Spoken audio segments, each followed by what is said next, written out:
থানার কথা মানে না, ওরা জোরপূর্বকভাবে কিছু লোকজন লইয়া এই আমরা এখানে আসতে পারি না, ওরা এই বাউন্ডারি দিয়ে ফেলাইতেছে। প্রবাসী ডাক্তার শহীদুল হক নোয়াখালী বাড়ি এখানে একটা জমি কিনছিল 98-99 সালে। এই পর্যন্ত জমিটা এইখানে আসছিল, দেখাশোনা করছে, ওই যে গাছপালা যাই আছে।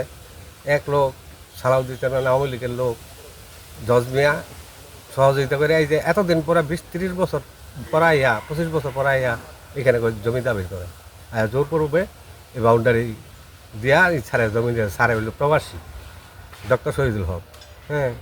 তো এখানে আমরা যাই হোক 25 বছর ধরে স্যারের লগে আমি দেখাশোনা করি।